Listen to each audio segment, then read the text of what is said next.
சிங்கப்பெண்ணே! இன்னைக்கான சிங்கப்பெண்ணோட அப்கமிங் வீடியோஸ்ல வந்து பார்த்தீங்கன்னாக்க, நம்ம மகேஷ் சார் வந்து எக்ஸ்ட்ரீம் கோவத்துக்கே போயிட்டாங்க. ஸோ, அவரு பார்த்தீங்கன்னா, அவங்க சொல்றதெல்லாம் நம்பவே இல்ல. கடைசியில வந்து, "அன்பு நீ தான் சொல்லு அன்பு. நான் தான் அழகன் அப்படின்னு சொல்லு அன்பு" அப்படின்னு வந்து சொன்ன பிறகு, அதுக்கப்புறம் தான் வந்து அன்பு சொல்லவே ஆரம்பிக்கிறாரு.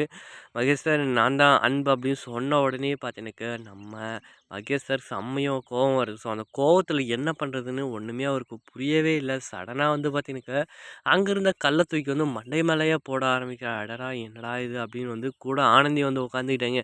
"கொல்லுங்க சார், கொல்லுங்க 2 பேரையும் சேர்த்தே கொல்லுங்க" அப்படின்னு சொல்லிட்டு வந்து 2 பேரையும் உட்காந்துட்டாங்க.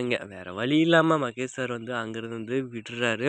"ஏன்னா நீங்க இத முதலே என்கிட்ட சொல்லியிருந்தா நான் தேவையில்லாத ஆசையெல்லாம் நான் வளர்த்துருக்க மாட்டேன்ல. நான் பார்த்து உங்கள பார்த்து ஆசைய வளர்த்துக்கிட்டு இப்போ கம்பெனில இருக்க எல்லா முன்னாடியும் என்ன அசிங்கப்பட வைக்கிறது தான் உங்க வேலையா?" அப்படின்ற மாரி வந்து பேச ஆரம்பிக்கிறாங்க. ஏன்னா அன்னைக்கே சொல்லியிருக்கலாமில்ல இந்த இதெல்லாம் அப்படின்ற மாரி வந்து பேசுறாங்க. அதுக்கப்புறம் பார்த்தீங்கன்னாக்க, வேற வழி இல்லாம பார்த்தீங்கன்னாக்கா, மறுபடியும் வந்து ஊருக்கு கிளம்பிடுறாங்க. ஆனா இவங்க 2 பேரும் பேச்சிய பார்க்க வந்து பார்த்தீங்கன்னாக்கா, செவர்கோட்டைக்கு மறுபடியும் வந்து ஊருக்கு வந்து கிளம்பி போறாய்ங்க. ஸோ அங்கேயும் ஆல்ரெடி ஒரு பிரச்சனை போயிட்டுருக்கு.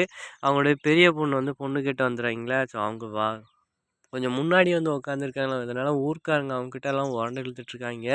இதில இவங்க வேற போனாங்கன்னு வைங்க, அந்த நேரத்தில அந்த பிரச்சனை இன்னும் என்னடா இன்னும் பெரிய பொண்ணுக்கு கல்யாணம் முடிக்கல, இன்னும் சின்ன பொண்ணுக்கு கல்யாணம் அப்படின்னு சொல்லிட்டு வந்து மாப்பிள்ளையோட வந்து நிற்கிறாள, இது என்னடா இது அப்படின்னு சொல்லிட்டு ஊருக்கு முன்னாடி எல்லாமே பார்த்தீங்கன்னாக்க, இவங்கள அவமானப்படுத்துவாங்கன்னு தான் நான் நினைக்கிறேன். ஸோ இந்த அவமானம் இந்த குடும்பத்துக்கு தேவையா அப்படின்ற மாரி அவங்களே ஒரு முடிவு எடுத்துப்பாங்களோ என்னன்னு தெரியல. ஏன்னா கூட அந்த வார்டன் வேற ஆல்ரெடியே வந்து போயிருக்காய்ங்க. மறுபடியும் இந்த வந்திருக்காங்கன்னா, ஏதோ ஒரு விஷயம் இருக்குடா அப்படின்னு வந்து பார்த்தீங்கன்னாக்க, இவங்களே வந்து தப்பான ஒரு எண்ணத்துக்கு வந்து போவாங்கன்னு நெனைக்கிறேன். மட்டும் இல்லாம, இவங்க பண்ற ஒவ்வொரு விஷயமே பார்த்தீங்கன்னாக்க, கொஞ்சம் சரியில்லாம தான் போயிட்டுருக்கு. பார்க்கலாம் பேச்சு என்ன ஆட்டம் ஆட போறாங்க அப்படின்ட்டு அப்கமிங் வீடியோல பார்க்கலாம். பாய்.